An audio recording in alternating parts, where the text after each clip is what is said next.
Ako si Maria at ito ang aking kwento.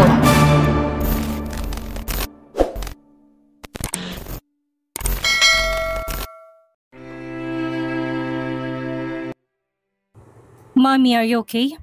Ani Christoph sa ina habang nasa daan sila pauwi sa bahay nito. Pasulyap-sulyap ang doktor sa ina na nakaupo sa passenger seat. Kanina pa tahimik na umiiyak si Dorothy at hindi maiwasan ni Christoph ang mag-alala para sa ina. She is his mother after all. Isa pa may edad na rin ito. Nakakasama dito ang extreme emotions. Marahang nagpunas ng kanyang luha si Dorothy. I'm fine. Wag mo akong alalahanin. Sagot ng matandang babae. Kasalanan yung lahat ni Cora. Pinaiyak siya nito nang ipakita nito sa kanya ang larawan ng 3 pamilya. Ang mga Guerrero, De La Rosa at Montano.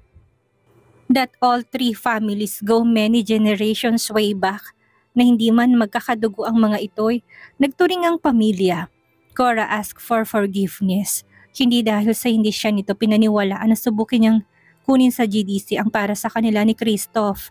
Subalit, humingi ng tawad sa kanya ang matanda dahil hindi raw nito naipaliwanag sa kanya nang gusto ang tunay na sitwasyon nang mamatay si Milicio, ang kanyang yumaong esposo. The old woman showed her proof na walang natira sa shares ni Don Julio sa GDC dahil nakuha na yun ni Milicio at ginamit nito kung saan. Nanindigan ang matanda na wala nang anumang natitirang ari-arian ng mga Montano maliban sa ancestral house ng mga ito sa San Ignacio, a house she didn't want then, and so much more now.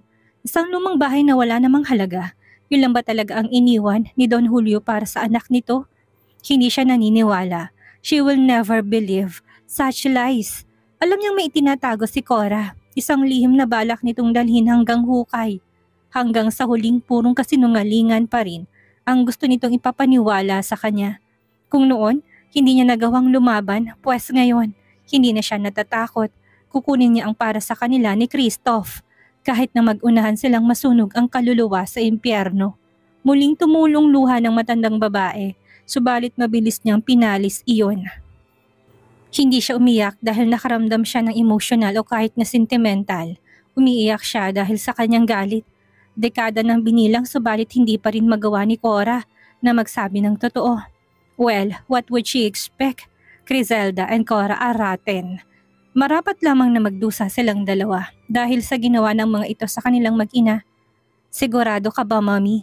Gusto mo bang tumigil na muna? I'll just check on you and just drive, singhal ni Dorothy sa anak. Mula ngayon, sa akin ka na lang makikinig. Whatever I say that you would do. I don't want any objections from you. Are we clear? Dugtong pa ng matandang babae. Pero Mommy, I said, are we clear? Marahas na puto ni Dorothy sa anak. Her patience is running thin again. Alanganing tumango ang binata. Muling itinuntok ang mata sa daan. Napabuga naman ng hininga si Dorothy. Bumaling sa kadiliman ng kanilang nadaraanan. Kagaya rin ni Milicio si Christoph. Matanong, matigas ang ulo at lagi siyang ginagalit. Well, what does she expect? Hindi pa nakikita ni Christoph ang kanyang mga plano. Subalit alam niya na kapag nakita ng anak kung para saan ang mga sakripisyo niya, sa nakalipas na ilang dekada, maintindihan din siya nito at susuportahan ang kanyang nais. Hindi muna tayo tutuloy sa bahay. Pahayag ni Dorothy maya-maya, dadaanan na muna tayo sa San Lazaro. Why are we going there, Mom? It's late and... Shut up and just drive! Muling putol ng matandang babae sa anak. Puno man ng pagtutol ang dibdib, ginawa rin ni Christoph ang gusto ng ina. Madaling araw na, subalit imbis na umuwi na, nagtungong mag-ina sa San Lazaro. It was town just half an hour away from the city. Ang alam ni Christoph ay mayroong pag-aaring lupain ng namayapang ina doon, subalit hindi pa yun pupuntahan ni Christoph. He didn't have the chance to. Nang marating ng mag-ina ang San Lazaro, si Dorothy ang nagturo sa anak kung saan sila pupunta. Christoph carefully followed his mother's instructions. Hanggang sa tumigil sila sa harap ng isang lumang bahay na tila malapit ng magiba. We're here, ani Dorothy. Nagpatiuna ng bumaba ng sasakyan, tahimik na sumunod si Christoph sa ina kahit na nag-aalinlangan. Nang malampasan nila ang bahay, tumambad kay Christoph ang isang lumang greenhouse na puno ng lumot at halaman. Naglabas ng susi si Dorothy at sinusiyan ang pinto ng greenhouse bago binuksan. Muli, Tahimik na sumunod si Christoph nang pumasok ang ina doon. Sa gitna noon sa parte na natatabu ng talahib, inangat ni Dorothy ang pinto ng isang bunker. Nang bumaba doon si Dorothy, sumunod din si Christoph. Agad na nagbuhol ang kilay ng binata nang makitang iba-ibang bulaklak na naroon. All in their special glass cases. This is my laboratory, Christoph. This is where I am working on my lifelong dream to replicate exotic flowers that cannot be found elsewhere, but can be used as a weapon. Ani Dorothy, nilapitan ng display case ni isang puting bulaklak. And this baby right here is my first. I got this when I went into a South American jungle for a research. This queen can do wonders. Christoph, she can bring joy and death at the same time. Masayang balita ni Dorothy. Hinaplos ang glass case na tila yun ang pinaka-importanting bagay sa mundo nito. Kumura pang binata, naguluhan sa inaasal ng ina. Paano mo ma-replicate ang mga bulaklak na ito, ma'am? Ano ang gagawin mo sa mga bulaklak na ito? Bakit mo nais na kopyahin ang mga ito? At ibibenta natin ang mga ito, Christoph. Imagine the profit that these babies will bring. Sell them? Kanino? Anang doktor lalong nagbuhol ang mga kilay. Natawa si Dorothy, pumalatak pagkatapos. Parehas talaga kayo ng daddy mo. Hindi ginagamit ang utak sa pagnenegosyo. Ibebenta natin sila sa mga taong nais pumatay nang hindi ginugulong kanilang mga kamay sa dugo ng kanilang kaaway. Siyempre, that's illegal, mother. Ani Christoph, may bahid ng pag-alala. Muling natawa si Dorothy. Oh, come on, Christoph. Gumawa ka rin ng mga bagay-bagay sa nakaraan na hindi ka tanggap-tanggap. Lamang ay walang ibang may alam ko hindi ako, kaya huwag kang magmalinis. Nandito tayo, itutuloy natin ang mga plano ko. That is why we have to make sure that the subsidium fund will be released.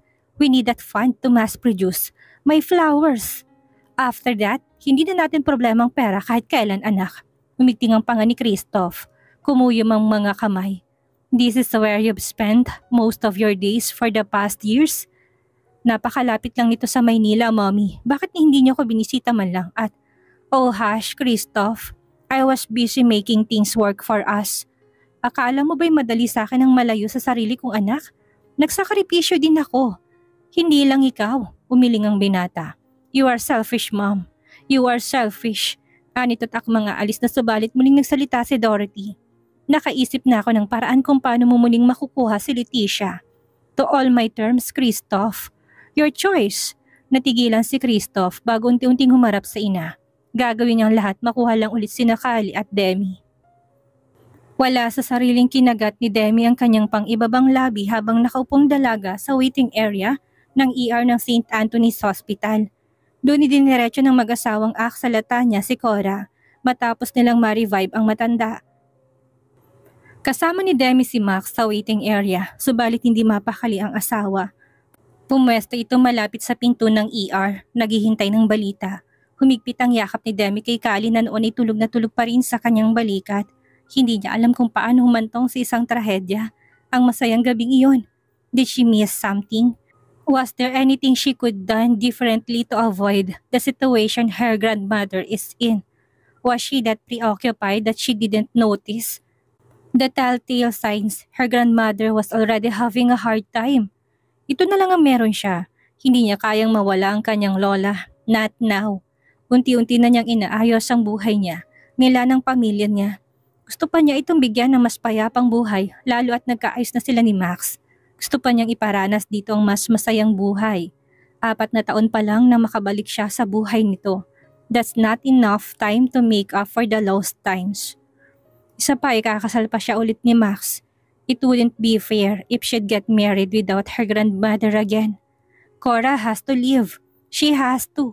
Ginugol ni Demi ang sumunod na 1 oras sa mayat mayang pag-iyak at tahimik na pagdarasal. Hindi naglaon, muling bumukas ang pinto ng ER at niniluwanan ng multo ni Tanya at ng isa pang doktor na mula sa ospital. Si Max ang unang sumalubong sa mga ito. Both doctors have glum looks on their faces. Hindi pa man lalong nalumo si Demi, muling napaluha dahil sa labis na pag-alala sa abuela. Doña Cora is stable but she is in a coma. Hindi rin nakatulong na may pre-existing condition siya. Honestly, it took us a while bago naging stable ang vital signs niya. At kahit na maayos na siya ngayon, hindi namin inaalis ang posibilidad that her condition could get worse. At any moment, I'm sorry. Anang doktor na kasama ni Tanya. Malakas na napahikbi si Demi, muling niyakap ang natutulog na anak. Nakaupo pa rin ang dalaga sa bench, sa waiting area, subalit dinig niyang paliwanag ng doktor. Inaasahan na niya ang worst. Ngunit ang pakikinig sa masamang balita mula sa doktor ay nagkadurog ng kanyang puso para sa kanyang lola. Hindi karapat-dapat si Cora sa gayong buhay ng pagdurusa. Alam ng dalaga na mabuting puso ng kanyang abuela. How come so many cruel things are coming her way? Thank you, doctor, for your honesty. Please do everything that you can do to save Lola Cora. Ani Max, formal kahit na mabigat na rin ang dibdib sa sinapit ng matandang Donya. Tumangutango ang doktor. As of the moment, we will be moving the patient to the ICU para mas matutukan ang kanyang kalagayan. Huwag kang mag-alala, Mr. Guerrero. Gagawin namin ang aming makakaya. Anito bago muling bumalik sa loob ng ER kasama si Tanya. Si Max naman ay kaagad nang nilapitan si Demi na patuloy pa rin na tahimik na pag-iyak. Demi was inconsolable. He had been there once. At naintindihan niyang asawa, hindi madaling tanggapin na may posibilidad na mawawala ang matandang Donya. The only parent figure Demi has left. Umupo si Max sa tabi ni Demi at magaan itong niyakap. Kinintala ng masuyong halik ang buhok nito pagkatapos. Let me carry Kali. Para hindi ka mahirapan. No, I'm fine. Kaya ko si Kali. Ang hindi ko kaya ang bumaling na si Demi kay Max. Panay pa rin ang patak na luha. Hindi ko matatanggap kapag nawala si Lola Max. She has been my strength for the past 4 years. Marami pa akong gustong gawin kasama siya. Gusto ko pang suklian ang lahat ng pagmamahal na ibinigay niya sa akin. Sa atin, noon hanggang ngayon. Max, please, sabihin mo sa akin, hindi natin susukuan si Lola. Please, promise me. Pakiusap ni Demi sa asawa sa pagitan ng paghikbi. Muling dinala ni Max ang kanyang mag-ina sa kanyang dibdib. Sinusubukang pawiin ang anumang pag-aalala sa dibdib ni Demi. We won't love. We won't give up in Lola Cora. Gagawin natin ang lahat, malampasan lang niya ito, pangako ni Max sa asawa. Hindi siya sigurado kung anong dala ng bukas. Ngunit sigurado siya na gagawin niya lahat sa kanyang kapangyarihan upang mailigtas sa matandang babaeng nagmamahal sa kanya bilang kanyang sarili sa loob ng maraming taon. Sandali pang nanatili sa ospital ang mga anak hanggang sa tuluyang makumbinsi ni Max si Demi na umuwi na para sa kaligtasan ni Kali. Hospitals are not the best place for kids to be at. Kaya yun ang dinahilan ni Max kaya si Demi sumama ito pauwi sa kanya. Pinakiusapan ng binatang mag-asawang Axel at Tanya na kung maaari, maiwan muna sa ospital habang hinahatid niya sina Demi at Kali pabalik sa mansyon ng mga De La Rosa. Good thing the kind doctor said yes to his request. Max made a mental note to make up for the couple's kindness some other time. Nagpalagay din ang binata ng security detail sa ICU room ni Cora upang masiguro na walang sino mang makakapasok sa loob ng silid nito na hindi authorized ng pamilya. He's not sure what happened yet to Cora, but experience dictates him that one must not take chances when it comes to the safety of his or her loved ones. Pagdating sa mansyon, nakita ni Max na naroon pa si Conrad at kinakausap ang mga tauhan nito. Siya naman ay dinerecho sina Demi at Kali sa kanilang silid. Si Max na nagpresentang umasikaso sa pagpapalit ng damit ng anak, habang si Demi ay nag-shower na muna bago nagpalit ng pantulog. You'll wake me up when something happens, right? Ani Demi na nakahiga na ito. Nagkatabi silang mag-anak sa kama. Pinapagitnaan nilang mag-asawa si Kali. Marahang tumango si Max. Yes, love. So rest. You need it. Thank you, bulong ni Demi. Hinawakan ni Max ang kanyang kamay at hinalikan. Sleep well. Dahan-dahang tumango si Demi at pinikit ang kanyang mga mata. Matapos ang ilang sandali, tuluyan na itong nakatulog. Naghintay pa ng ilang minuto si Max bago maingat na bumangon mula sa kama. Babalik siya sa ospital. Alam ng binata sa kanyang sarili na hindi rin siya mapapakali kapag nanatili siya sa mansyon. Matapos magpalit ng t-shirt at pantalon, lumabas ng silid si Max. Didiretso na sanang binata sa garahe nang harangin siya ni Conrad sa baba ng grand staircase. May gusto kong ipakita sa iyo, Mr. Guerrero. Anito bago nagpatiunang maglakad patungo sa library. Tahimik na sumunod si Max sa lalaki upang magulat lamang na makita ng binatang lantang puting bulaklak sa may vase sa library. The same flower he had seen previously. Napabaling agad si Max kay Conrad. Do you mean? Yes. This is a murder plot, Mr. Guerrero, at meron akong taong naiisip na gagawa nito. Who? Mrs. Dorothy Montano, nagbulang mga kilay ni Max sa sinabi ni Conrad. Sandali, napaisip. Si Tita Dorothy? Pero paano? Hindi naman niya dinalang bulaklak kanina nang pumasok siya dito.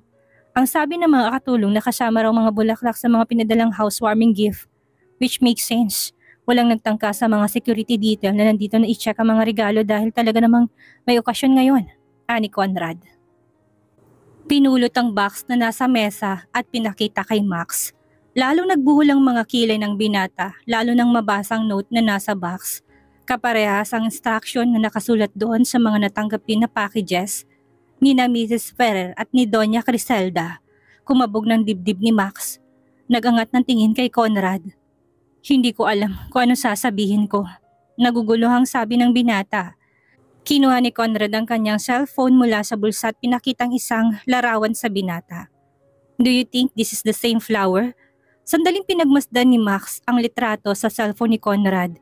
It was the same flower indeed. It was the Poison Queen flower. Yes, I believe so. That's the same flower as the one on the vase. Sagot ng binata. Pero akala ko ba sa Amazon jungle lang mahanap ang bulaklak na yan? Paano nakarating dito? That's a good question. Bakit hindi natin tanungin sa may-ari ng bahay kung saan ko nakitang bulaklak na ito? And who is that? Si Dorothy. Nagmamanman ako sandali sa bahay niya dahil gusto kong malaman ang tungkol sa anak niyang si Christoph. You see, nang malaman kong ginawang pagsisinungaling ni Dr. Montano, I got curious on his motive. Kaya pinuntahan kong nanay niya, but she was not home. And all I see were her plants and this deadly beauty right here. You mean, dinala ni Tita Dorothy ang Poison Queen dito sa bansa? Takang tanong ni Max. Yes, and she is targeting people close to you. Kumabog ng dibdib ni Max. So, pinatay ang lola ko? May posibilidad na ang lasong inilagay niya sa bulaklak ang dahilan ng pagbagsak ng kanyang lungs. But the high dosage of potassium found in her system as per the investigation of Major Salvador probably did it. Inconclusive pa ang lahat sa ngayon pero pinagalaw ko ng mga connection ko both here and abroad para malaman natin ang tunay na background ni Dorothy Guerrero because from how I see it, hindi isang ordinaryong byuda ang nanay ni Mr. Montano. She did things, awful things, none of us know. Umigting ang panga ni Max. His grandmother was murdered. He's more than sure of that now. Kung noon ay hindi niya itinuloy ang investigasyon, tungkol doon dahil biglang nagbagong kanyang buhay. Ngayon determinado na siya. Ulit na buksan ang kaso. He has found a new courage to do it. He needs to find justice. Kung totoo man ang lahat ng hinala ni Conrad, hindi niya mapapalampas sa mga ginawa ng mag-inang Dorothy at Christoph. Sisiguruhin niyang hindi siya titigil hanggat hindi nababayaran ng mag-ina ang kanilang mga kasalanan. Even if he had to deliver them both at hell's doorstep. How do you want us to move forward, Mr. Guerrero? Untag ni Conrad kay Max maya-maya nang mapansin ng lalaking bigla itong nahulog sa malalim na pag-iisip. What he had found was a lot to take in but proves what he had already known for a long. Ang pagtataksil ay mula sa mga taong malapit sa iyo. Maghanap tayo ng katibayan at mag-file ng kaso laban kay Dorothy at Christoph. Gusto ko sila sa kulungan. Wala akong gusto ngayon ngunit ilagay silang dalawa sa likod ng mga bar kung saan sila nabibilang. Natigas ang tinig na pahayag ni Max. Okay, I will ask my men to gather enough evidence and file a case ASAP. Also, do you want me to tell your wife o ikaw na magsasabi? Muling tanong ni Conrad. Seryoso, napabugaan ng hininga si Max, pinisilang pagitan ng mga mata. Ayaw na sana niyang bigyan ng iba pang alalahanin ng asawa, but Demi needs to be informed about Dorothy and Christoph. Ako magsasabi sa kanya, I think she'd take it easier if I'll be the one to tell her. Ani Max sa determinadong tinig. Okay, I'll leave that to you. Sagot ni Conrad. Sandali pang nag-usap ang dalawang lalaki bago sabay na lumabas ng bahay. Si Conrad umuwi na. Si Max naman bumalik na sa ospital. Hindi nagising si Doña Cora kahit ng sumunod na araw. Demi, what are you doing here? Tanong ni Max sa asawa nang maabutan niya itong nasa loob ng library ng mansyon. Nakatayo siya sa gitna ng silid na nakatitig ng blanco sa tumpok ng mga regalo na natanggap nila just 2 days prior. I'm I miss talking to Lola, Max. I want to hear her voice. Nanginginig ang tinig na sabi ni Demi. Bumaling na sa asawa. Max released a sigh and held them in his arms. Ang huling 2 araw ay naging matigas hindi lamang sa kanila, kundi pati na rin sa mga taong tumutulong sa kanila habang dumadaan sila sa kanilang kasalukuyang mga pagsubok. Idagdag pa na mailap pa rin ang ebidensya para sa mag-inang Montano. Alam na ni Demi ang tungkol sa hinala ni Conrad at maging ang asawa'y wala ring hiling na iba kundi ang mapapanagot ang mag-inang Dorothy at Christoph. They have been both silent though. Marahil nagtatago sa kanilang lungga na kahit ng connection ni Conrad ay nahirapang tuntunin ng mga ito. Let's continue to hope for the best, love. Alam kong gigising si Lola. We will just wait for her to open her eyes again. Kung nagawa niyang hintayin ang pagbabalik mo, kahit na lumipas ng maraming taon, hindi rin natin siya susukuan ngayon. Ani Max. Kinintala ng masuyang halikang buhok ng asawa nang hindi kumibo. Thank you for being here, Max. Hindi ko na alam ang gagawin ko kapag pati ikaw nawala sa tabi ko. Ani Demi sa pagitan ng paghikbi. I will never leave you, Demi. I always be here with you, Ani Max. Humigpit ang yakap sa asawa, sandaling nanatiling magkayakap ang mag-asawa. Natagpuan ni Demi ang ginhawa sa mga braso ng kanyang asawa tulad ng dati. At kahit papaano, ang pasanin ng paghihintay para sa kanyang lola na magising feels a little lighter. Maiwan ka na lang muna dito sa bahay, love. Ako na lang ang pupunta sa ospital. Ani Max. No, I'm coming with you. Tanggi ni Demi. Gusto ko ulit makita si Lola, anang dalaga, alanganin. She doesn't know how much time she had left with Cora at kahit na alam niya, wala itong mali tao. Gusto niyang makasama pa rin ang abuela kung sakaling yun na nga ang mga huling sandali ng buhay nito. Demi, nabitin sa ere ang sanay sasabihin ni Max nang tumunog ang kanyang telepono. Nang tignan niya si Kyle yon, one of the security detail provided by Conrad at kasalukuyang isa sa mga nagbabantay kay Doña Cora sa ospital. Yes, Kyle, ani Max. Kailangan mong pumunta dito ngayon din, sir. It's Doña Cora. Ano kayang balitang hatid ni Kyle kay Max? Ano kaya ang tungkol kay Doña Cora? Ano ang gagawin niya ngayon na may suspect na sila sa taong nasa likod ng poison flower? Yan ang ating aalamin sa susunod nating kabanata.